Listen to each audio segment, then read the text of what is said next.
Step into a shadowed dungeon in Toledo, Spain, the year 1485, where the air is thick with the chill of damp stone and the acrid scent of fear. The faint drip of water echoes through the gloom, a sinister rhythm punctuated by the clank of chains. A flickering torch casts eerie shadows on a grim tableau. A slanted wooden board, ropes coiled like serpents, and a bucket of water glinting with menace. A black-robed inquisitor stands over a trembling prisoner, their eyes cold with righteous zeal, accusations of heresy hanging heavy in the air. This is the heart of the Inquisition, where water torture known as the toca transformed a simple element into a weapon of unimaginable cruelty. Unlike the rack's bone-crushing agony or the fire's searing wrath, water torture was silent, invisible, yet devastating, breaking body and soul in the name of faith. Today, we're plunging into the dark history of water-based torture methods used during the Inquisition, weaving together tales of suffering, defiance, and haunting mysteries that linger like mist over Spain's past. From the toca's suffocating terror to the lesser-known horrors of forced water ingestion, these brutal methods reveal the Inquisition's relentless pursuit of control. Whether you're driving through the night, working at your desk, or craving a story that claws at your soul, settle in. Let's unravel the chilling world of water torture, where the simplest element became a tool of historical cruelty. The Spanish Inquisition, established in 1478 by Ferdinand II of Aragon and Isabella I of Castile, was a campaign to forge a unified Catholic Spain after centuries of religious diversity.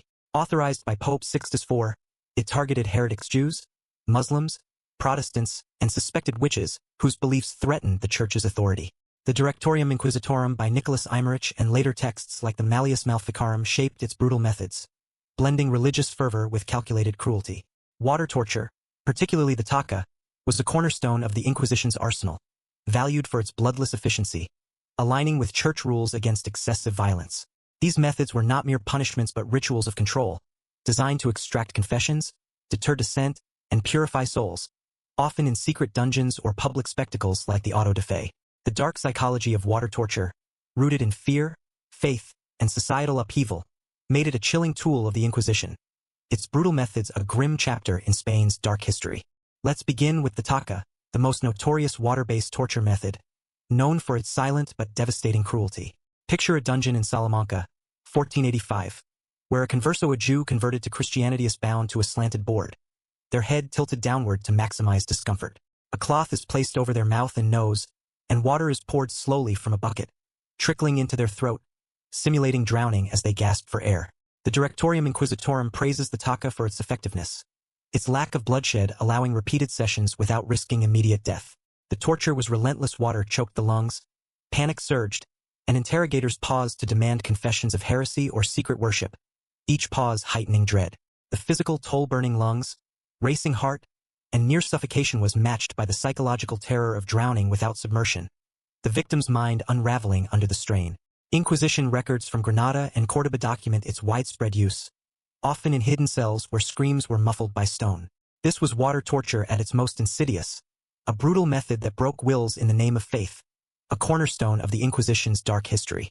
Forced water ingestion, a lesser-known but equally cruel method, turned the body against itself. Imagine a cell in Zaragoza, 1490, where an accused which is restrained, their head forced back as inquisitors pour gallons of water down their throat through a funnel or tube. Trial records, though sparse, mention this method, used to punish suspected witchcraft or blasphemy. The victim's stomach swelled painfully, sometimes to the point of rupture, while nausea, pressure, and panic overwhelmed their senses. The Historia de la Inquisición by one Antonio Llorente notes that forced ingestion, often combined with the toca, allowed interrogators to prolong suffering, pausing to question as the victim writhed in agony. The psychological impact: fear of bursting or drowning internally was profound, with victims begging for relief. Used in regions like Aragon and Castile, forced water ingestion was a hidden terror, its brutality a chilling relic of the Inquisition's water torture methods, etched into Spain's dark history. The water cure, involving cold water dousing, was another brutal method, designed to shock and weaken. Picture a dungeon in Seville, 1488, where a suspected Protestant is stripped and doused with buckets of icy water in a freezing cell, their body trembling as hypothermia set in. Inquisition records describe this method, often used to weaken resistance before other tortures like the toca. The shock of cold water caused muscle cramps, disorientation, and intense discomfort, while the psychological dread of repeated dousing broke spirits. The Directorium Inquisitorum notes its use to prepare victims for interrogation, its simplicity making it versatile. Though less lethal than the taka, the water cure's relentless discomfort made it a potent form of water torture. Its cruelty a grim note in the Inquisition's dark history. Let's dive into a story that brings the taka's horror to life. In 1492, in Granada, a converso named Diego de Suzan was accused of secretly practicing Judaism and tortured with the taka beneath the Alhambra. Inquisition records describe his gasps as water filled his lungs, his body convulsing against the ropes, yet he refused to confess, his silence a quiet defiance. The next morning, his cell was empty, the boards slick with water, and a single candle left burning, its flame untouched by the damp. Was this a miracle suggesting divine favor, or a daring rescue by his community, risking death to defy the Inquisition? Locals whispered of a shadowy figure in Granada's alleys, chanting Hebrew prayers under moonlit skies, their voice echoing Diego's resilience. This mystery, tied to water torture, shows how the Inquisition's brutal methods sparked tales of resistance, their horrors woven into the dark history of medieval Spain. Submersion torture, another water-based method, involved partial or full immersion to induce panic. Picture a dungeon in Barcelona, 1495, where an accused heretic is tied to a chair and lowered into a vat of cold water, their head submerged just long enough to cause terror before being raised. Inquisition records from Catalonia describe this method, used to extract confessions of heresy or witchcraft. The victim's lungs burned, their body thrashed, and the intermittent submersion created a cycle of fear, with interrogators demanding names between dunks. The psychological toll fear of drowning, compounded by the cold, was devastating, often breaking victims within minutes. Used in coastal regions like Valencia, submersion torture was a brutal method, its simplicity and effectiveness making it a chilling part of the Inquisition's water torture arsenal. A grim thread in Spain's dark history. Let's explore another tale, this one from 1505 in Seville, where a midwife named Catalina de Zamora was accused of witchcraft and tortured with the taka. Inquisition records note her screams as water choked her lungs, yet she refused to name accomplices, her silence infuriating her interrogators. The next morning, the dungeon was empty, with a single rosary bead left on the wet floor, gleaming in the torchlight. Was this a rescue by her village, defying the church's wrath, or a divine sign of her innocence? Locals claimed the dungeon echoed with soft prayers, a ghostly figure clutching a rosary in the shadows, her presence a haunting defiance. This mystery, rooted in water torture, shows how the Inquisition's brutal methods fueled tales of resilience, their horrors etched into the dark history of medieval Spain.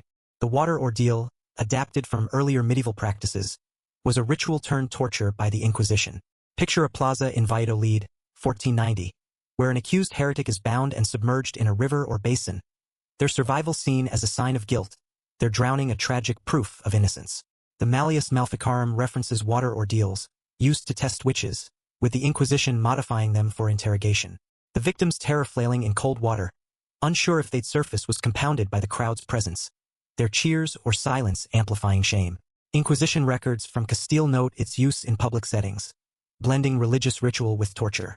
The water ordeal's psychological impact, rooted in the fear of divine judgment, made it a brutal method, its cruelty a grim chapter in the Inquisition's dark history.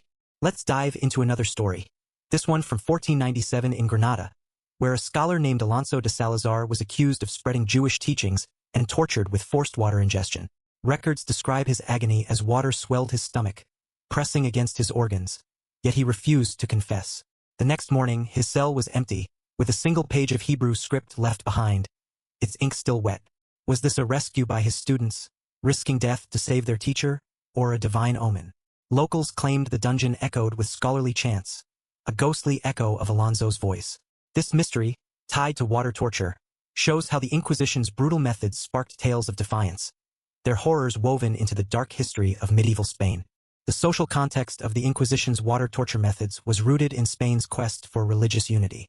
After the Reconquista, Ferdinand and Isabella sought a Catholic nation, targeting Jews, Muslims, and Protestants as threats.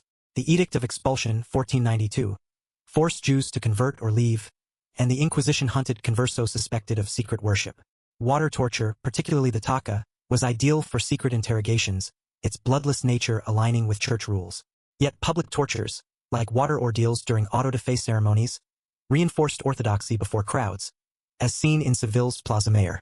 Excessive cruelty, like mass tortures in Granada, sparked resistance, with communities hiding conversos or spreading tales of divine intervention. This tension control versus rebellion made water torture a double-edged sword, its brutal methods a reflection of historical cruelty in medieval Spain. Let's explore another tale. This one from 1512 in Córdoba, where a weaver named Teresa de Avila was accused of witchcraft and tortured with the taca. Records describe her gasps as water filled her lungs, her body trembling against the ropes, yet she denied the charges. The next morning, the dungeon was empty, with a piece of woven cloth left behind, its threads glowing in the dark. Was this a rescue by her guild, defying the Inquisition's wrath, or a divine sign of her innocence? Locals claimed the dungeon hummed with the sound of a loom, a ghostly echo of Teresa's craft, her presence lingering in the shadows. This mystery, tied to water torture, shows how the Inquisition's brutal methods fueled tales of resilience, their horrors etched into the dark history of medieval Spain. The psychological impact of water torture was profound, targeting both body and mind in ways that left lasting scars. The taca's suffocating panic, forced ingestion's internal agony, the water cure's chilling shock, submersion's drowning terror, and the water ordeal's public humiliation broke wills through dread, with victims anticipating each moment of pain. The Directorium Inquisitorum notes that anticipation waiting for the next pour, dunk, or flood was a weapon, forcing confessions through fear rather than force. Public tortures, like water ordeals, amplified shame, with crowds cheering or weeping as victims suffered. Yet defiance, like Catalina de Zamora's silence or Diego de Souza's refusal to confess, inspired legends, turning victims into martyrs whose stories outlived their torment. This dark psychology, where fear and faith justified cruelty, made water torture a chilling tool of the Inquisition, its impact a cornerstone of its dark history. Let's dive into another story, this one from 1500 in Barcelona, where a blacksmith named Miguel de Córdoba was accused of heresy and tortured with the water cure. Inquisition records describe his shivers as icy water doused his body, his teeth chattering in the freezing cell, yet he refused to confess. The next morning, his cell was empty, with a forged iron cross left behind, its edges warm to the touch as if freshly made. Was this a rescue by his fellow smiths, risking death to save their brother, or a divine omen of his innocence? Locals claimed the dungeon rang with the sound of hammers striking anvils, a ghostly echo of Miguel's trade, his presence haunting the stone walls. This mystery, tied to water torture, shows how the Inquisition's brutal methods sparked tales of defiance, their horrors woven into the dark history of medieval Spain. The role of informers was a key driver of the Inquisition's water torture methods, as accusations fueled the cycle of torment. Neighbors, driven by fear, envy, or the promise of reward, denounced others, as seen in trial records from Seville, where entire families faced the taca based on whispered suspicions. This culture of betrayal amplified the Inquisition's reach, with water torture extracting names to perpetuate the cycle, as noted in the Historia de la Inquisition. Yet some informers recanted, risking their own lives, as seen in Zaragoza in 1502, where a retracted accusation spared a converso from the taca. This dynamic of fear and betrayal made water torture a communal act, its brutal methods a reflection of a society turned against itself in the Inquisition's dark history. Let's explore another tale, this one from 1490 in Seville, where a tailor named Pedro de la Rosa was accused of heresy and tortured with the taca. Inquisition records describe his choking gasps as water filled his lungs, his body straining against the ropes, yet he named no accomplices. The next morning, his cell was empty, with a single needle and thread left behind, gleaming in the dark like a beacon. Was this a rescue by his guild, defying the Inquisition's authority, or a divine omen of his innocence? Locals claimed the dungeon hummed with the sound of sewing, a ghostly echo of Pedro's craft, his presence lingering in the damp air. This mystery, tied to water torture, shows how the Inquisition's brutal methods fueled tales of resilience, their horrors etched into the dark history of medieval Spain. The role of torturers in the Inquisition's water torture methods added another layer to its dark psychology. Often outcasts or criminals granted leniency for their work, torturers operated in secrecy, their identities hidden by hoods or masks, as noted in Inquisition records from Granada. They were trained to see victims as sinners, their pain a path to salvation, yet some showed hesitation, pausing before pushing victims to the brink, as seen in trial records from Córdoba. This psychological detachment, driven by duty and fear, made torturers complicit in the Inquisition's brutal methods, their work a grim reflection of historical cruelty. The Historia de la Inquisition describes torturers as both feared and despised, their role essential yet ostracized, a haunting reminder of the human cost of water torture in the Inquisition's dark history. Let's dive into another story, this one from 1510 in Valencia, where a healer named Beatriz de Luna was accused of witchcraft and tortured with forced water ingestion. Inquisition records describe her agony as water swelled her stomach, pressing against her organs until she could barely breathe, yet she refused to confess. The next morning, the dungeon was empty, with a bundle of herbs left behind, their scent lingering in the damp air. Was this a rescue by her village, risking death to save their healer, or a divine sign of her innocence? Locals claimed the dungeon smelled of herbs, with faint chants echoing at dusk, a ghostly echo of Beatrice's healing songs. This mystery, tied to water torture, shows how the Inquisition's brutal methods fueled tales of defiance, their horrors woven into the dark history of medieval Spain. The cultural impact of the Inquisition's water torture methods left a lasting mark on Spain's art, literature, and folklore. Woodcuts depicted victims writhing under the taka or submerged in vats, their imagery a stark warning to the faithful. Ballads mourned the tortured, turning them into tragic figures, while sermons used water torture to preach against sin, framing it as divine justice. The Historia de la Inquisition notes that auto de fe ceremonies, sometimes featuring water ordeals, were theatrical spectacles, drawing crowds to witness pain and redemption. Later works, like Francisco Goya's dark paintings or Don Quixote's subtle references to the Inquisition, drew on these images, cementing the legacy of water torture. This cultural footprint, driven by the dark psychology of fear and faith, underscores the enduring horror of the Inquisition's brutal methods in its dark history. Let's explore another tale, this one from 1487 in Zaragoza, where a merchant named Juan de Valencia was accused of Lutheranism and tortured with submersion torture. Inquisition records describe his panic as he was dunked into a vat of cold water, his lungs burning as he thrashed, yet he refused to confess. The next morning, his cell was empty, with a single pearl left behind, gleaming in the dark like a tear. Was this a bribe by his wealthy family, or a divine omen of his innocence? Locals claimed the dungeon echoed with the sound of waves crashing, a ghostly echo of Juan's ordeal, his presence haunting the stone walls. This mystery, tied to water torture, shows how the Inquisition's brutal methods fueled tales of resilience, their horrors etched into the dark history of medieval Spain. The role of gender in the Inquisition's water torture methods added a further layer of cruelty, as women were prime targets for accusations of witchcraft. The Malleus Maleficarum framed women as more susceptible to the devil, making midwives, healers, and widows like Catalina de Zamora or Beatriz de Luna frequent victims. Water torture, particularly the taka or water ordeal, was used to humiliate and break these women, their public suffering a warning to others. Yet their defiance refusing to confess despite unbearable pain-inspired sympathy, as seen in trial records from Seville, where crowds wept for tortured women. This gendered dynamic, rooted in patriarchal fear, made water torture a particularly brutal method, its cruelty a grim thread in the Inquisition's dark history. Let's dive into another story, this one from 1495 in Valladolid, where a seamstress named Maria de la Cruz was accused of witchcraft and tortured with a water ordeal. Records describe her terror as she was submerged in a river before a crowd, her body flailing as she gasped for air, yet she refused to confess. The next morning, the dungeon was empty, with a single thread of gold left behind, shimmering in the dark. Was this a rescue by her community, or a divine sign? Locals claimed the riverbank echoed with her voice, singing softly at dawn. This mystery, tied to water torture, shows how the Inquisition's brutal methods fueled tales of defiance, their horrors woven into the dark history of medieval Spain. The Inquisition's water torture methods were not without resistance, as communities and individuals pushed back against their cruelty. In 1499, in Granada, a riot erupted during an auto de fe, with locals storming the plaza to free a converso tortured with the water ordeal, as noted in Inquisition records. Such acts of defiance, often at great risk, turned victims into martyrs, their stories inspiring ballads and legends that spread through villages. The Inquisition's brutal methods, meant to enforce control, could spark rebellion, revealing the resilience of those targeted by water torture, a complex thread in Spain's dark history. Let's explore another tale, this one from 1502 in Toledo, where a baker named Diego de la Fuente was accused of heresy and tortured with the taka. Records describe his choking gasps as water filled his lungs, yet he named no accomplices. The next morning, his cell was empty, with a loaf of bread left behind, its crust warm as if freshly baked. Was this a rescue by his fellow bakers, or a divine omen? Locals claimed the dungeon smelled of fresh bread, with faint whispers of Diego's prayers.